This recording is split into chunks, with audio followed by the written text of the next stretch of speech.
అబ్బా భారతి, ఎంతసేపమ్మా? పొద్దుపోయింది, నిద్ర రావట్లేదా? వెళ్ళి పడుకో. అయిపోయిందమ్మా, ఇదొక్కటే పేపర్, మార్కులు వేసేస్తే సరిపోతుంది.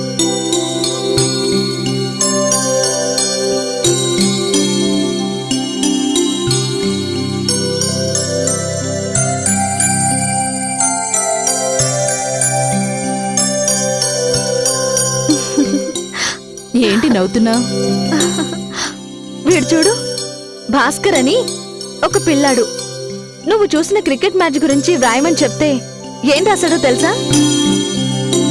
ఏం రాశాడు? వర్షం వల్ల మ్యాచ్ రద్దయింది అని.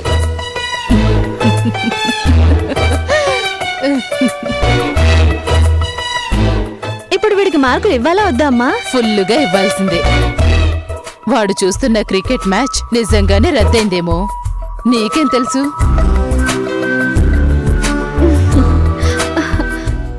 ఈ తమాషా చూడు, జత చేయము అని త్రిమూర్తులు వాళ్ళ భార్య పేర్లు ఇస్తే బ్రహ్మకు పార్వతిని, శివుడికి లక్ష్మిని, విష్ణువుకి సరస్వతిని జత చేశాడమ్మా.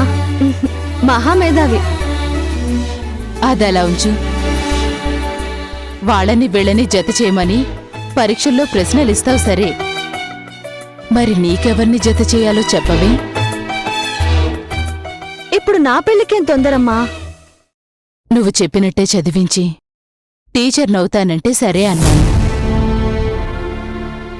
అన్నీ విన్నాను కదా, పెళ్ళంటే నా మాట ఎందుకు వినట్లేదు? సరేనమ్మా, నీకు నచ్చినవాణ్ణి తీసుకురా, చేసుకుంటాను. నాకు నచ్చినవాడు కాదు, నీకు నచ్చినవాడు. ఉహుం, నీకు నచ్చినవాడే. అంటే నీకు నచ్చకపోయినా చేసుకుంటావా? ఉహుం, అదేం లేదు, నీకు నచ్చితే నాకు నచ్చినట్టే. ఇప్పుడిలాగే అంటావు, తీరా చూశాక నాకు నచ్చలేదు అంటావు. నాకు తెలియని విషయాలా ఇవి? నిజంగానే చెప్తున్నానమ్మా, ఎందుకంటే రూపంతోనూ అందంతోనూ నాకు పనిలేదు.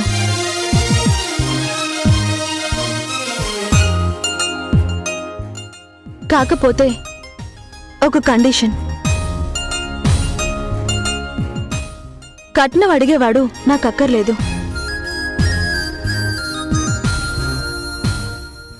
మంచితనం, నిజాయితీ, సమాజం పట్ల బాధ్యత, మనుషుల పట్ల మమకారం, ఇతరుల పట్ల సానుభూతి ఉన్న కుర్రాడెవరైనా నాకోకే. తప్పు చేయకూడదు, చేసే వాళ్ళను సహించకూడదు, ముఖ్యంగా స్వార్థం ఉండకూడదు. అవసరమైతే ఎంతకైనా తెగించే గుణం ఉండాలి. అలాంటివాడు దొరికితే ఈ క్షణమైనా నేను రెడీ. ఓకేనా? ఏంటి ఓకే? నా మొహం ఒక కండిషన్ అంటూ మొదలు పెట్టావు. ఇంట్లో కాదు, బయట కాదు, పగలు కాదు, రాత్రి కాదు, భూమి మీద కాదు, ఆకాశంలోనూ కాదు అంటూ హిరణ్యకశిపుడు బ్రహ్మను వరాలడిగినట్టు రాక్షసంగా అడిగావు.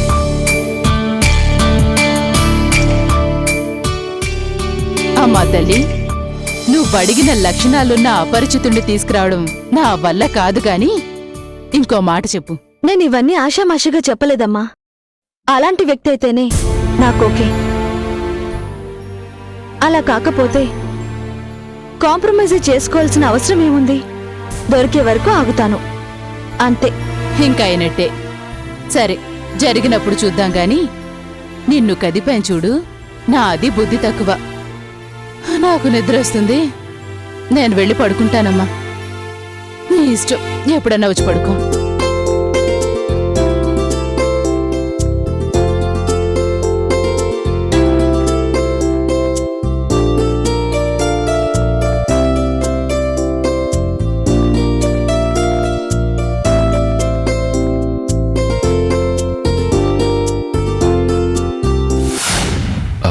ఐఎమ్ వెరీ సారీ, అన్ఎక్స్పెక్టెడ్గా అలా జరిగిపోయింది.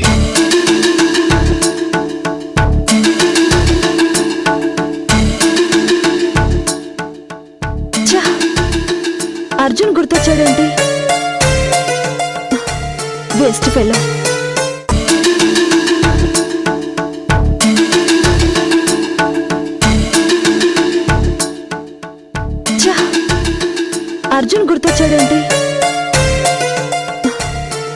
ఫెలో.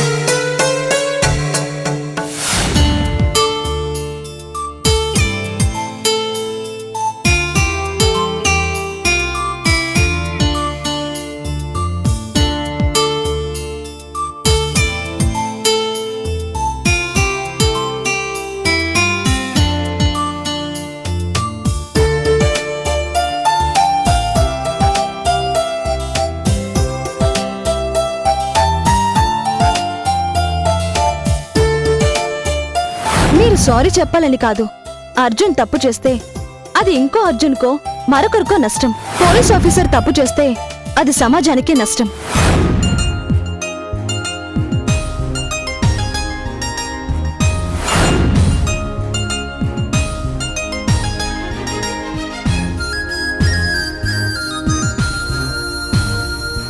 మీరొక మంచి పోలీస్ ఆఫీసర్. మీరు మరింత జాగ్రత్తగా ఉండండి. All the best and good luck.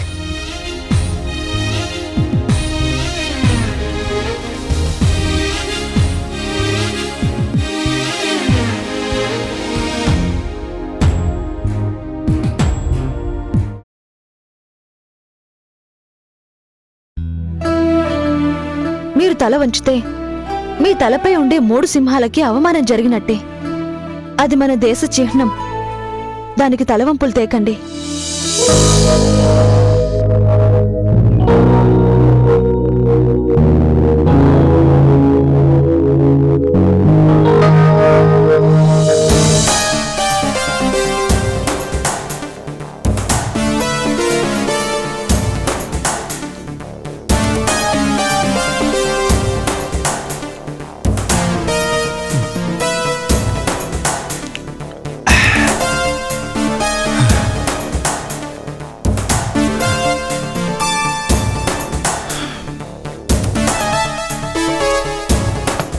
ఎంత రాత్రి ఎవరబ్బా?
ఇస్తాను.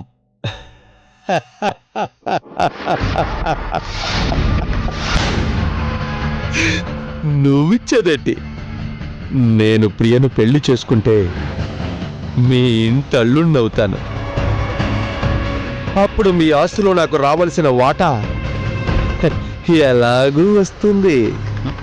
మరింకే నేను కాదన్నావా? హాయిగా పెళ్లి చేసుకోవచ్చుగా. అమాయకుళ్ళ నటించక. నాకేం కావాలో నీకు తెలుసు.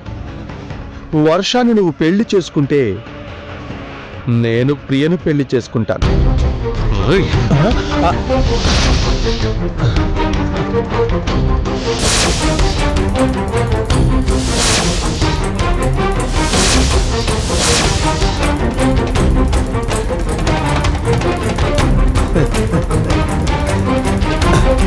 చూడు, నాకు బావ కావాలనుకుంటున్నా బావా. నువ్వు ఆవేశపడ్డా ఆయాసపడ్డా నా నిర్ణయం అదే. హరి, నా మాట విను. వర్ష మామూలు ఆడది కాదు, అది తేనె పూసిన కత్తి. తన మాటలు విని నువ్వు లేనిపోని ఊహించుకుంటున్నావు. మా మధ్య ఏం జరిగిందో నీకు తెలీదు. తెలుసు, నాకంతా తెలుసు. ఏం జరగాలో కూడా తెలుసు. నువ్వెన్ని చెప్పినా నేను మాట తప్పను. హరి, నాలోని రాక్షసుణ్ణి నిద్రలేపకు. నేను తలుచుకుంటే నిన్ను ఈ క్షణమే ఇక్కడే అడ్రస్ లేకుండా చేయగలను. చంపేయ్, కాదన్నానా? కాని పాపం ప్రియ, తనకి భర్త లేక, తన పిల్లలకి తండ్రి లేక, అబ్బా, ఒక్కసారి ఆ సీన్ ఊహించుకో.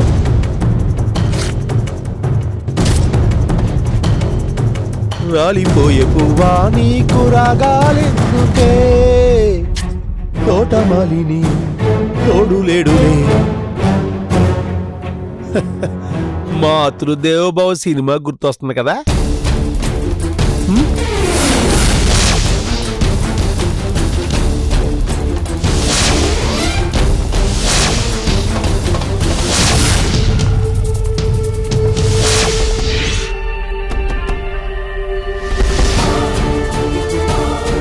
రే,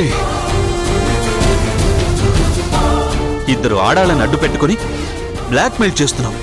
నువ్వసలు మగాడివేనా? సిగ్గుగా లేదు? రే, ఇద్దరు ఆడాలని అడ్డు పెట్టుకుని బ్లాక్మెయిల్ చేస్తున్నావు. నువ్వసలు మగాడివేనా? సిగ్గుగా లేదు?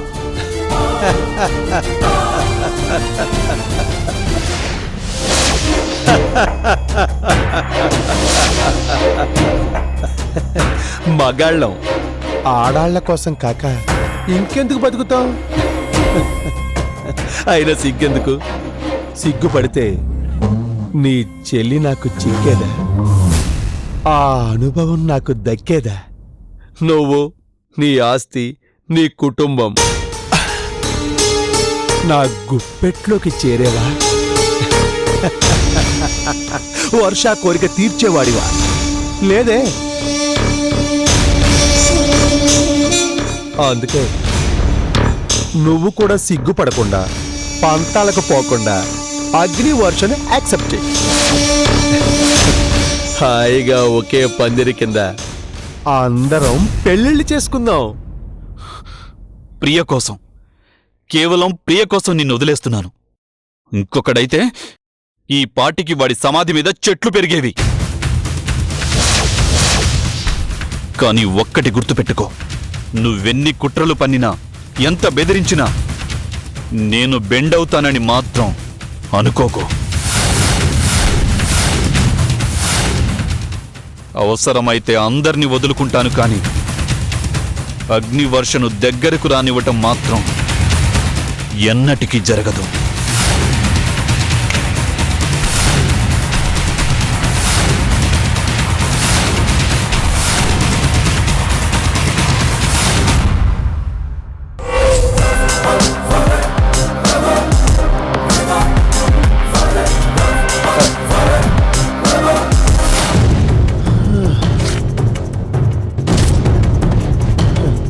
వీడికి మందు అలవాట్లేదు కదా, అందుకే మాట మీద నిలబడుతున్నాడు.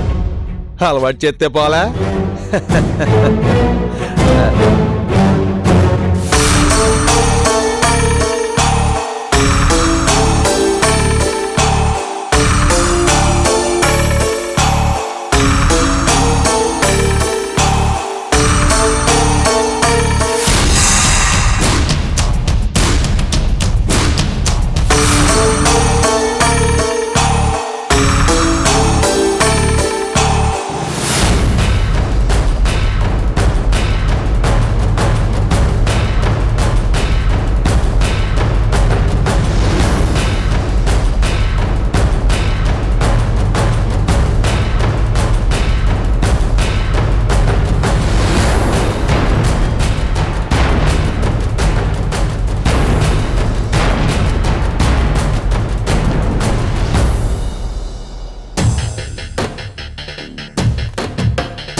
ప్రియా ఎలా ఉన్నావు?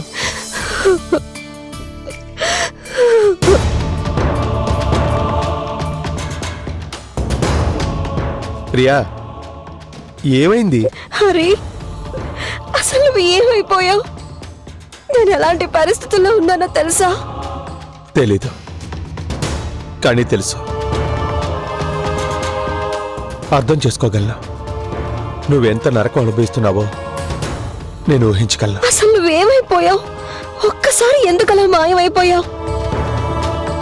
రూమ్కి వెళ్తే కూడా లేవంట. ఒకటి కాదు, 1,00,000 ప్రాబ్లమ్స్ ఉన్నాయి. అందుకే ప్రస్తుతం నేను అండర్ గ్రౌండ్లో ఉన్నాను. మనం కలిసినప్పుడు అన్నీ చెప్తాను. కానీ నిజంగా నేను గనక ఆ పరిస్థితుల్లో నీతో మాట్లాడడానికి ట్రై చేసుంటే అది ఇంకా నీకు ప్రాబ్లం అయ్యేదే తప్ప హెల్ప్ అయ్యేది కాదు.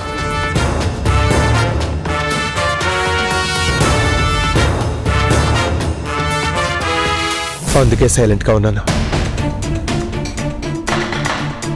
ప్రియా, నీతో మాట్లాడకూడదని నేనెంత కంట్రోల్ చేసుకున్నానో తెలుసా? అక్కడ నా ప్రాణానికి ప్రాణం అలా అవస్థలు పడుతుంటే, నిందలు మోస్తుంటే నిమ్మకు నీరెత్తినట్టు ఉండిపోవలసి వచ్చిందే అని కుమిలిపోయాను ప్రియా.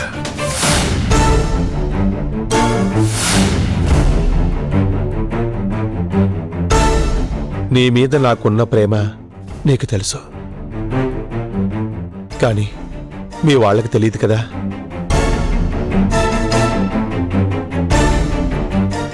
నన్ను ఎన్నెన్ని మాట్లాడుతున్నారు, నన్నేమైనా అన్ని, కానీ నాతో కలిపి నిన్నెన్ని మాట్లాడుతున్నారో అని ఆలోచిస్తేనే గుండె ఆగినంత పనేది.